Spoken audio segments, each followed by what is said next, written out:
অন্যদিকে বিজেপির ভরাডুবি বঙ্গে লোকসভা নির্বাচনে মাত্র 12টা আসন। এর দায় কার? শুভেন্দুর দিকেই তো এই খারাপ ফলের অভিযোগ। শুভেন্দুর দিকে অভিযোগ যাচ্ছে দলের অন্দরের তরফ থেকে, আর তাই নিয়ে শুভেন্দুর খেদ। বিজেপির খারাপ ফলে শুভেন্দুর দিকেই অভিযোগ। দলের অন্দরেই তির্যক মন্তব্যে বিদ্ধ শুভেন্দু অধিকারী।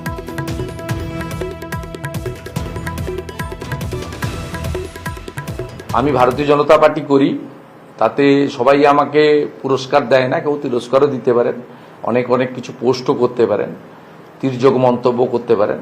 ভালো হলে নিজেদের ক্রেডিট দেন, খারাপ হলে আমার ঘাড়ে চাপান। প্রার্থী নির্বাচন, প্রচার কৌশল, এই সবটাই কিন্তু সংগঠন তৈরি করে। সেই কোর কমিটির মিটিংয়ে যদি ডাকে, সেখানে যদি আমাকে কিছু বলতে বলা হয় বা আমি মনে করি যে বলবো বা সাইলেন্ট থাকবো, অনেক সময় সাইলেন্ট থাকি। দিলীপ ঘোষ, সৌমিত্র খাঁর নিশানায় নেতারা, অভিযোগে ক্ষুব্ধ শুভেন্দুর খেদ প্রকাশ। যে যুক্তি তর্ক দেওয়া হয়েছে, আমি নাকি ওখানে দাঁড়ালে হেরে যাব, কুর্মীরা আমার বিরুদ্ধে, তো যেখানে কুর্মী ভোট পুরুলিয়া, সেখানে তো আমরা জিতে গেছি। কুর্মীদেরকে খেপানো হয়েছিল আমার বিরুদ্ধে, আমাকে সরাবার জন্য। কিছু তো আছেই, নাহলে যারা পুরনো পার্টির প্রতিষ্ঠিত নেতা তাদেরকে হারাবার জন্য পাঠানো হয়েছিল। লোকে হারা সিট জেতার জন্য প্ল্যানিং করে, এ তো জেতা সিট হারাবার জন্য প্ল্যানিং হয়েছে মনে হচ্ছে। আমাদের রাজ্যে যে 25 জনের কোর কমিটি হয়েছিল, সেটা তো আমার জায়গা ছিল না। অযোগ্য লোকদের ভিড়, আর কিছু না। আমাদের যেটা হয়েছে, যারা করিতকর্মা লোক তাদেরকে আগে বাদ দাও। সবসময় তৃণমূল কংগ্রেসকে গালি দিলেই যে আমরা এগিয়ে যাবো তা নয়, আমাদের স্ট্র্যাটেজিটা ভাবতে হবে। আর এখান থেকে নানা প্রশ্ন উঠছে। আমি ভেঙ্কটেশ্বরের কাছে যেতে চাইবো। শুভেন্দুর এই খেদের কথায় দলের সাংগঠনিক রদবদলের কি কোনো রকম কোনো ইঙ্গিত মিলছে ভেঙ্কটেশ্বর?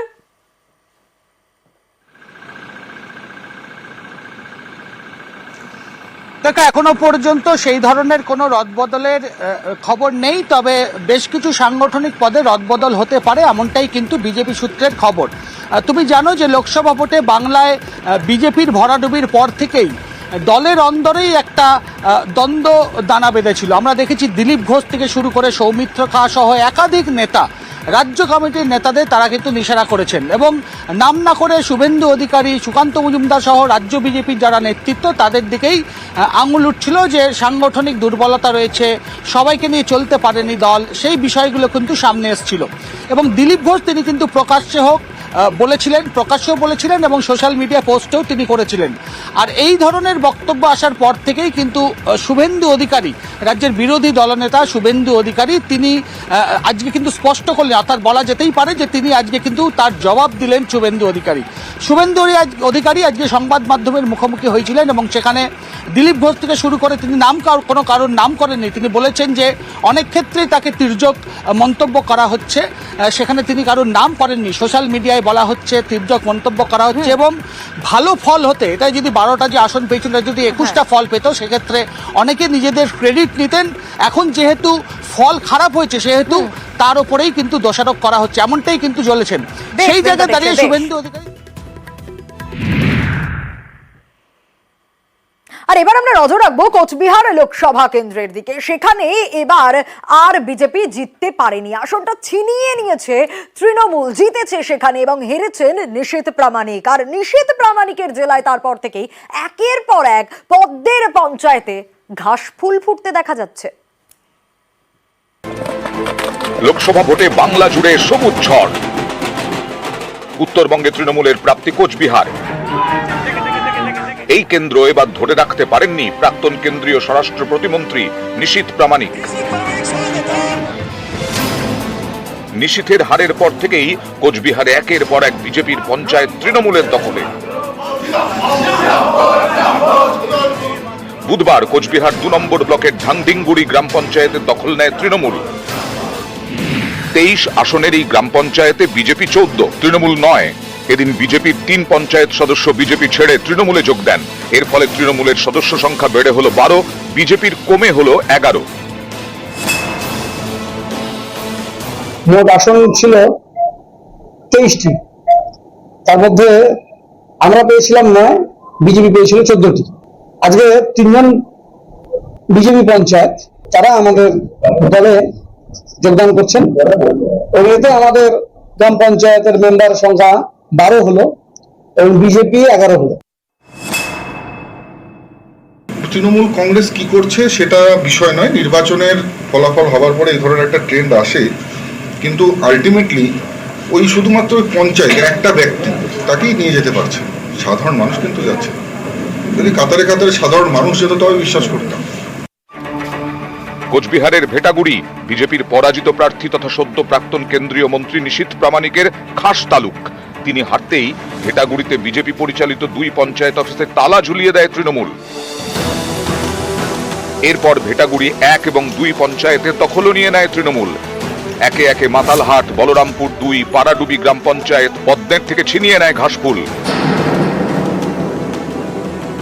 এবার বিজেপির হাতছাড়া হলো ধাংধিংগুড়ি গ্রাম পঞ্চায়েত।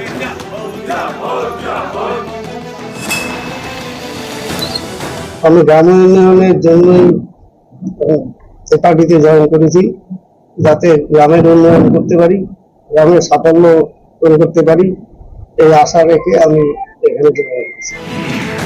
কোচবিহারে মোট গ্রাম পঞ্চায়েতের সংখ্যা 128, 23-এর ভোটে 104টি দখল করে তৃণমূল, 24টি বিজেপি। 24-এর ফল বেরোনোর পর এই কয়েকদিনে ছবিটা অনেকটা বদলে গেছে। এখন কোচবিহারের 128টির মধ্যে 110টি গ্রাম পঞ্চায়েত তৃণমূলের দখলে, 6টি হাতছাড়া করে পদ্মের পঞ্চায়েত এখন 18টি। লোকসভা ভোটের ফল ঘোষণার পরেই বিজেপি পরিচালিত নয়ারহাট গ্রাম পঞ্চায়েতের প্রধান তৃণমূলে যোগ দেন।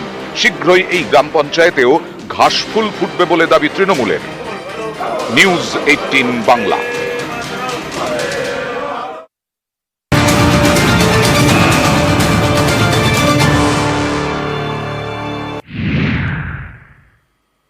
আর কোচবিহারে বিজেপির হারে বিস্ফোরক সৌমিত্র খান। নিশীথ প্রামাণিকের ভুলেই আসন হাতছাড়া হয়েছে এমন ভাবটাই বলেছেন সৌমিত্র খা, এবং এভাবেই তোপ দেখেছেন তিনি। সুকান্ত বা শুভেন্দু দায় মানতে নারাজ সৌমিত্র খা তাদের। অন্যদিকে স্ট্র্যাটেজিগত ভুল হতে পারে বলেই দাবি সৌমিত্রর। দিলীপ ঘোষকেও বঙ্গ বিজেপির প্রয়োজন বলে সওয়াল সৌমিত্রর। দলের কথা দলের মধ্যেই থাকা উচিত, এমনটা সুকান্ত মজুমদারও মন্তব্য করেছেন। উত্তরবঙ্গে আমাদের একটাই কমেছে, সেটা নিশীথের কিছুটা ভুলের জন্য কমেছে, বাদ বাকি উত্তরবঙ্গে কোনো সিটটাই তো কমেনি। শুভেন্দু অধিকারী বা সুকান্ত মজুমদার কেউ দলের বিরোধী লোক নয়, বা কেউ দল ছাড়া অন্য কথা ভাবে না। কোথাও রাজনীতির স্ট্যাটিস্টিক ভুল হতে পারে, কোথাও যে পলিসি নিয়েছি সেটা ভুল হতে পারে। শুভেন্দু অধিকারীকেও আমাদের চাই, সুকান্ত মজুমদারকেও চাই, দিলীপ ঘোষকেও চাই, সৌমিত্র খাকেও চাই, সবাইকেই চাই, কারণ আমরা একত্রিত হয়ে আবার নামতে হবে।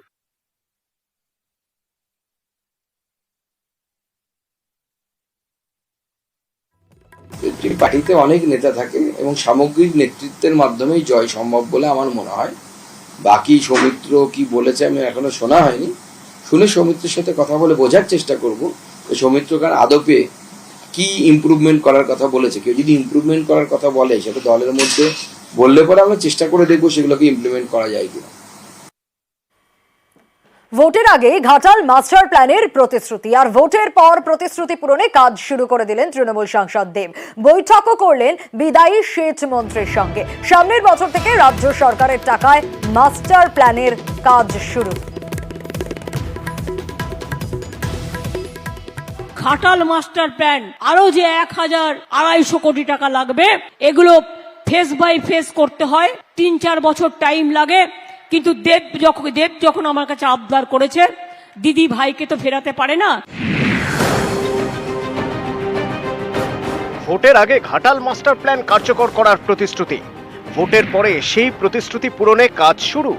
অবশেষে ঘাটাল পেতে চলেছে মাস্টার প্ল্যান। বুধবার বিদায়ী সেচ মন্ত্রী পার্থ ভৌমিকের সঙ্গে বৈঠক করেন ঘাটালের তৃণমূল সাংসদ দেব। বৈঠকের পরেই ঘোষণা, রাজ্য সরকারের টাকায় আগামী বছরের জানুয়ারিতে শুরু হতে চলেছে ঘাটাল মাস্টার প্ল্যানের কাজ। টার্গেট 5 বছরে কাজ শেষ করা। মানে সামনের উইক থেকে they will be on field. 6 মাসের মধ্যে প্ল্যান রেডি হবে, এবং প্ল্যানের পর আমার যেটা আলোচনা হলো উইথিন 8 মান্থস আমরা টেন্ডার ফ্লোট করবো। এবার টেন্ডার এক্সিকিউট করতে যেটা লাগছে, আজকে যেটা আমরা বুঝতে পারলাম কি বাই জানুয়ারি ফেব্রুয়ারির মধ্যে যদি সব ঠিকঠাক থাকে তো আমরা অ্যাকচুয়াল কনস্ট্রাকশনের কাজগুলো, মানে এটা is a huge process, planning করতে আমাদের 4-5 মাস লেগে যাবে। এবং ল্যান্ড অ্যাকুইজিশন, যেটা যেটা সবচেয়ে বড় চ্যালেঞ্জ আজকে যে মিটিংটা হলো সেটার মধ্যে বোঝা গেল ঘাটাল মাস্টার প্ল্যানটা পুরোপুরি সম্পূর্ণ হবে 5 বছরের মধ্যে। দেবের সাথে আমার কথা হয়েছিল, আমি আমার পুরো ডিপার্টমেন্টের সাথে আজকে ওর একটা বসে ও ক্লিয়ার হয়ে গেল যে কিভাবে ঘাটাল মাস্টার প্ল্যানটা হবে, সেই অনুযায়ী নিচু তলায় ও কথা বলবে। আর আমাদের এরাও সমস্ত সার্ভে ফার্ভে করে সমস্ত করে আমার ধারণা আমরা জানুয়ারি মাসে ফিল্ডে নেমে পড়তে পারবো। ভোট এলেই ঘাটাল মাস্টার প্ল্যানের কথা উঠে আসে। এবারের ভোটেও এটা ইস্যু হয়ে দাঁড়ায়। দিদিকে আবেদনকে এই ঘাটাল মাস্টার প্ল্যানটা, আমি 10 বছর ধরে কেন্দ্রের সাথে লড়েছি ঘাটাল মাস্টার প্ল্যানটা যেন ওরা স্যাংশন করে, কিন্তু তারা করেনি। আমি এটুকু বলবো দিদিকে কে ঘাটাল মাস্টার প্ল্যানটা যেন হয় এবং সেইটা রাজ্য সরকার মানে আপনার হাত ধরে যেন ঘাটাল মাস্টার প্ল্যানটা হয়, এইটুকু আবেদন আপনার কাছে রাখলাম। দেব যখন আমার কাছে আবদার করেছে, দিদি ভাইকে তো ফেরাতে পারে না। Dev, now you are the champion of the Ghatal master plan, সুতরাং তোমার আবদার আমি কিন্তু রেখেছি। ভোটের আগে প্রতিশ্রুতি, ভোট মিটতেই প্রতিশ্রুতি মতো কাজ শুরু। এটা দারুণ সুখবর। হ্যাঁ, আর এজন্যই তো আমরা দেবকে প্রতিনিধি হিসেবে নির্বাচিত করেছিলাম বা আমরা তাকে ভোট দিয়ে জয়যুক্ত করেছি। তো আমরা জানি একমাত্র দেবী ভরসা, দেব ছাড়া এ কাজ কেউ করতে পারতো না। প্রতি বছর বর্ষায় ভাসে ঘাটাল, শহরের রাস্তায় নামে নৌকা। এই প্লাবনের হাত থেকে বাঁচাতেই ঘাটাল মাস্টার প্ল্যান। এই মাস্টার প্ল্যানের কাজ শুরুর আগে হবে খাল এবং পাম্পিং স্টেশনের কাজ। জানুয়ারি মাসেই শুরু হতে চলেছে সেই কাজ, তারই সবুজ সংকেত বুধবারের বৈঠকে। নিউজ 18 বাংলা।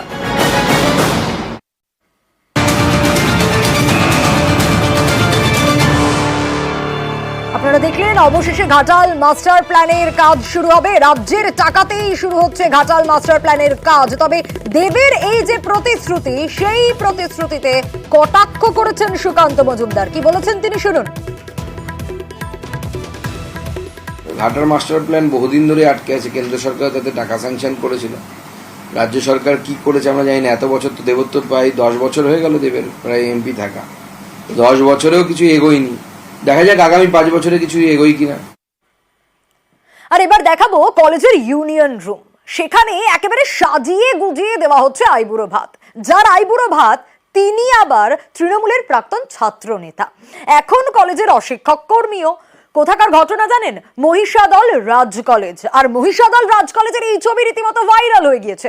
আর এই ছবি দেখার পর মুখে কুলুপ প্রাক্তন টিএমসিপি নেতার।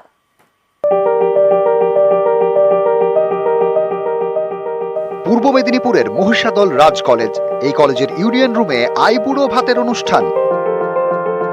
আইবুড়ো ভাত হয়েছে কলেজেরই প্রাক্তনী দেবাশিস শাসকার, যিনি তৃণমূলের প্রাক্তন ছাত্র নেতা, এখন এই কলেজেরই অশিক্ষক কর্মী। ইউনিয়ন রুমে টোপর মাথায় বসে টিএমসিপির প্রাক্তন নেতা, সামনে নানা আয়োজন, চলছে ফটো সেশন। সোশ্যাল সাইটে এই ছবি ছড়িয়ে পড়তেই শুরু হয় জোর শোরগোল। কলেজের ইউনিয়ন রুম, সেখানে কিনা আইবুড়ো ভাতের অনুষ্ঠান। এই যে একটা শিক্ষা প্রতিষ্ঠানে কলেজের মধ্যে আইবুড়ো ভাত খাওয়ানো, এই ঘটনাগুলোর মধ্যে দিয়েই গোটা শিক্ষা ব্যবস্থার যে ঐতিহ্য, তার যে মান, এই সমস্ত কিছুটাই ধূলিসাৎ হচ্ছে। ছেলে মানুষই ছাড়া আর অন্য কিছু নয়। এটা কোনোদিনই কোনো শিক্ষা প্রতিষ্ঠানের ক্ষেত্রে বা ছাত্রছাত্রীদের ক্ষেত্রে বা সামাজিক ক্ষেত্রে এটা কখনো ভালো হতে পারে না। প্রতি বছর নির্বাচন হতো, আমরা সবাই কেউ এসএফআই লড়তাম, কেউ টিএমসিপি লড়তো, কেউ ছাত্র পরিষদ লড়তো। তারপরে ইউনিয়ন রুমে এখন আর রাজনৈতিক আলোচনা হয় না, ছাত্রছাত্রীদের অভাব অভিযোগ নিয়ে কোনো কিছু আলোচনা হয় না। এই আইবুড়ো ভাত খাওয়া, এগুলো দুঃখের জিনিস। এটা আমাদের বাংলার রাজনীতির অবক্ষয়। এটা মহিষাদল রাজ কলেজের গভর্নিং বডির প্রেসিডেন্ট তিলক চক্রবর্তী, তিনি মহিষাদলের তৃণমূল বিধায়কও, তিনিও এই ঘটনার নিন্দা করেছেন। স্টুডেন্টস ইউনিয়ন অফিসটা সকলের জন্য, এখানে এই ধরনের অনুষ্ঠান স্টুডেন্টস ইউনিয়নের মধ্যে থাকে, এটা হওয়া সমীচীন নয়। চিন্তা ভাবনা না করেই তাদের মতন করে একটা অনুষ্ঠান করে ফেলেছে, এটা কোনোদিনই হওয়া উচিত নয়। যদি হয় এটা ঠিক না। ওটা অ্যাকচুয়ালি আমার জানা নেই, এটা একটু খোঁজ নিয়ে দেখবো। যদি ঘটনাটা ঘটে থাকে তাহলে সেটা অবশ্যই এটা অনুচিত।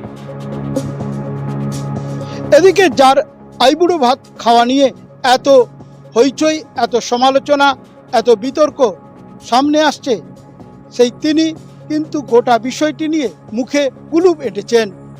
ক্যামেরায় সন্দীপ গুড়িয়ার সঙ্গে সুজিত ভৌমিক, নিউজ 18 বাংলা। কোথাও অঙ্গনবাড়ি কেন্দ্রের বেহাল দশা, কোথাও বা গাছ কেটে সাফ করে দেওয়া হচ্ছে। আমরা খবর দেখাই আপনাদের জন্য, আপনাদের সমস্যা সমাধানের জন্য। আর নিউজ 18 বাংলায় খবর সম্প্রচারের পরই প্রশাসন নড়ে চড়ে বসলো। বানারহাটে জরাজীর্ণ অঙ্গনবাড়ি কেন্দ্র পরিদর্শন করলেন মহকুমা শাসক। অন্যদিকে হাওড়ায় গাছ কেটে ফেলায় জগৎবল্লভপুর থানায় অভিযোগ দায়ের করা হলো বন দপ্তরের তরফ থেকে।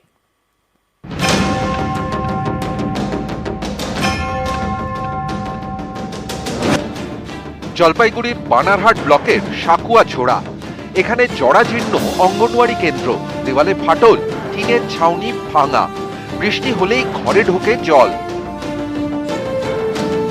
একটা ঘরেই পড়াশোনা, রান্না। সম্প্রতি এই খবর দেখায় নিউজ 18 বাংলা। তারপরই তৎপরতা। বুধবার সাকুয়াছোড়ার অঙ্গনওয়াড়ি কেন্দ্রে যান ধূপগুড়ির মহকুমা শাসক, সঙ্গে ছিলেন বানারহাটের বিডিও।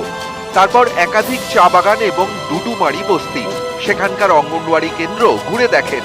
কোনগুলোর অবস্থা খারাপ তার তালিকা তৈরি করেন, মাপজোকও করা হয়।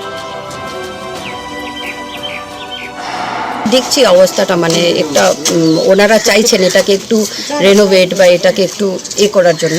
তো আমরা দেখে ঘুরে ঘুরে দেখছি যে কোথায় কোথায় কী দরকার আছে, আমরা নিজে ঘুরে দেখছি। তো আমরা চেষ্টা করছি এটাকে আমরা মানে से भालो करा। सेंटर के बारे में पूछ रहे थे, पानी का समस्या और जो खराब है सेंटर उसी के बारे में पूछे। बाथरूम जो पानी बारिश के मौसम में बच्चे सब नहीं बैठ सकते और बाथरूम सब नहीं है, वही सब बोले।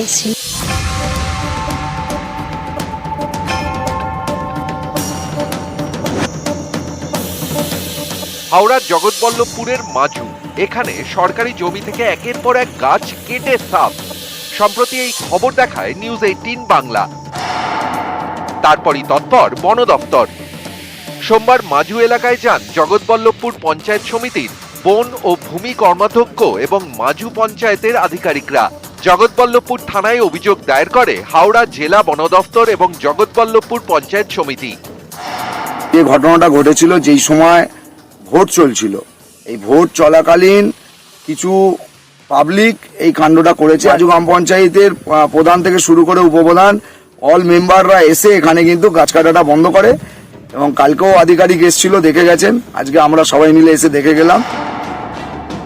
জলপাইগুড়ি থেকে রকি চৌধুরী এবং হাওড়া থেকে দেবাশিস চক্রবর্তী, নিউজ 18। আবহাওয়ার খবরে তো একটু নজর রাখতে হবে, তার কারণ মানুষ ভাবছে যে বৃষ্টি কবে আসবে, দক্ষিণবঙ্গে বর্ষা কবে দেখা দেবে। এখনো পর্যন্ত জানা যাচ্ছে না বর্ষার বৃষ্টি হবে না, যে বৃষ্টি হবে সেটা তো ছিটে ফোঁটা। দক্ষিণবঙ্গে আর্দ্রতাজনিত অস্বস্তি বজায় থাকবে, বৃষ্টি হলেও স্বস্তি কিন্তু এই মুহূর্তে কোনো হালকা বৃষ্টি হতে পারে আগামীকাল, এমনটাই কিন্তু আলিপুর আবহাওয়া দপ্তরের তরফ থেকে জানানো হচ্ছে। কি বলছে আলিপুর আবহাওয়া দপ্তর? হচ্ছে আপনি একটা হচ্ছে গরমের জন্য সূর্যের তাপ রয়েছে, আর ভেরি লো লেভেলে আপনার moisture, very low level 10 metre, মাটি থেকে 10 মিটার উপরে ভূপৃষ্ঠ থেকে, ওখানে আপনার ময়েশ্চার রয়েছে। কিন্তু এই ময়েশ্চারটা এতটা বেশি নেই যার জন্য একটা থান্ডারস্টর্ম হয়ে যেতে পারে। 14 তারিখের আগে India meteorological department is not in a position to make any statement about the further advancement of south West monsoon over south বে অফ বেঙ্গল। আজকে আমরা দেখেছি অনেক জায়গায় বৃষ্টি হয়েছে, কিন্তু একটা জায়গা যেখানে এখনো পর্যন্ত বৃষ্টি হচ্ছে না, তাপমাত্রা উত্তরোত্তর বাড়ছে, সেটা হচ্ছে পুরুলিয়া, যেখানে নাভিশ্বাস মানুষের। যে গরমে মানুষ পারছে না, প্রবল গরমে হাঁসফাঁস করছে মানুষ, বৃষ্টির জন্য হাহাকার করছে, কিন্তু তারপরেও বৃষ্টি পুরুলিয়াতে হচ্ছে না। এবং ইতিমধ্যেই এত গরম যেহেতু, সেহেতু হিট স্ট্রোকের আশঙ্কা করা হচ্ছে। আর সেই কারণে medical college, Purulia medical college হাসপাতালে নতুন একটা ওয়ার্ডও চালু করা হয়েছে। সেই ওয়ার্ডে 5 শয্যার ওয়ার্ড রয়েছে, এবং হিট স্ট্রোকে যারা অসুস্থ হবেন তাদের জন্যই এই বিশেষ ওয়ার্ড। এটা স্বাস্থ্য ভবনের নির্দেশিকাও একটা রয়েছে, সেই নির্দেশিকা মতো আমরা একটা ওয়ার্ড খুলেছি। তো একটা ওয়ার্ডকে আমরা হিট স্ট্রোক ওয়ার্ড বলে খোলা আছে। সেখানে 5 বেডের একটা এসি রুম, এবং তার যে সমস্ত রিকোয়ারমেন্ট আছে এই হিট স্ট্রোককে ট্যাকেল করার জন্য, যেমন তার ওআরএস, তারপর সেখানে কোল্ড স্পঞ্জিং করার জন্য তার যে জিনিসপত্র বা ইমার্জেন্সি তাকে ট্যাকেল করার জন্য যে সমস্ত জিনিসপত্র সব সেখানে রাখা আছে, আমরা সেভাবেই এটাকে তৈরি করা আছে। আর এই যে চারিদিকে এই প্রবল গরম, গরমের ছুটি তো শেষ হয়ে গেছে, স্কুলও শুরু হয়ে গিয়েছে। কচি কাচাদের কথা তো অবশ্যই ভাবতে হবে, কারণ তাদের তো না বিশ্বাস অবস্থা। বড়দেরই যদি এই হাল হয় তাহলে বাচ্চাদের কি হবে? আর সে কারণেই একটা ভালো সিদ্ধান্ত নেওয়া হয়েছে, গরমে স্কুলের সময় বদলানো যাবে, এমনটাই অনুমতি দেওয়া হয়েছে কিন্তু শিক্ষা দপ্তরের তরফ থেকে। কি বলা হচ্ছে, কষ্ট হবে যেহেতু আগামী এমনটাই কিন্তু মধ্যশিক্ষা পর্ষদ ও প্রাথমিক শিক্ষা পর্ষদকে নির্দেশ দেওয়া হয়েছে রাজ্য স্কুল শিক্ষা দপ্তর। শীত, গ্রীষ্ম, বর্ষা, জলের কষ্ট হচ্ছে সব থেকে বড় কষ্ট। আর যদি গরমে সেই জলকষ্ট হয় তাহলে তো আর বলার অপেক্ষা রাখে না। একই গরম আর তার মধ্যেই জলকষ্টের ছবি ধরা পড়ছে। কিছু বাড়ি হচ্ছে পাশের গ্রামে। কোথাকার ঘটনা? স্বরূপনগরের গ্রামে দুর্ভোগের ছবি। উত্তর 24 পরগনার স্বরূপনগর, এখানকার বিথারি গ্রামের বাসিন্দারা জল নিয়ে জেরবার। কল থেকে জল পড়ে না, এ সমস্যা দীর্ঘদিনের, তাই জলের জন্য ভরসা পাশের গ্রাম। জলের খুব সমস্যা, আমরা কামারপাড়া জল নিতে এসেছি, প্রচন্ড জলের সংকট এই গরমে। পাইপলাইন আছে কিন্তু কবে চালু হবে ঠিকানা নেই, হয়েছে তো অনেক দিন। স্বরূপনগরের বিথারি গ্রাম পঞ্চায়েত, বাম আমলে এখানে জল প্রকল্পের কাজ শুরু হয়, ট্যাঙ্ক তৈরি হয়, বাড়ি বাড়ি কল পৌঁছয়। অভিযোগ, সেই কলে আজও জল পড়ে না, টিউবওয়েল থাকলেও সেগুলি অকেজো। তাই জল আনতে যেতে হয় পাশের গ্রামে। গরমের সময় ভোগান্তি চরমে ওঠে। স্থানীয়দের অভিযোগ, পঞ্চায়েত অফিসে বারবার জানিয়েও কাজ হয়নি, তাই দুর্ভোগও কাটেনি। 2009 সালের একটা ট্যাঙ্কি স্যাংশন হয়েছিল, সেইটা আজও পর্যন্ত কোনো কিছু হলো না, জল মোটেই নেই। সারা এলাকার লোক বলে তোমাদের পাড়ায় ট্যাঙ্কি, তোমরাই জল দিতে পারছো না। 7টা কম বেশি 7টা জলের ট্যাঙ্কি করা হয়েছে, সেই বাম্পার ডাউন থেকে অপরিকল্পিতভাবে করা, তবুও খানিকটা পরিকল্পনার মধ্যে নিয়ে এসে জল সরবরাহ করা হচ্ছে। ঘরে ঘরে জল পৌঁছে দেওয়ার জন্য রাস্তার দুই দিকে যে খুঁড়েছে পাইপ বসাতে গিয়ে এই জল ডিস্ট্রিবিউশনটা প্রচণ্ডভাবে মার খেয়েছে। যে 2 মাইল 4 মাইল 5 মাইল দূরে আমাদের মায়েদের যেতে হবে জল আনতে, এইটা সামান্য বিষয় ছিল। এর পাশে করুক, নতুন করে করুক, যে ওই কনস্ট্রাকশনে করবো না, ওই পাইপ লাইনে করবো না, অন্য লাইনে করবো, তা তো করতে পারতো, কেন করলো না? বাম আমলকে দায়ী করে নিজেদের দায়িত্ব এড়িয়ে যাওয়ার কোনো ব্যাপারই না। স্বরূপনগর থেকে অনুপম সাহা, নিউজ 18 বাংলা।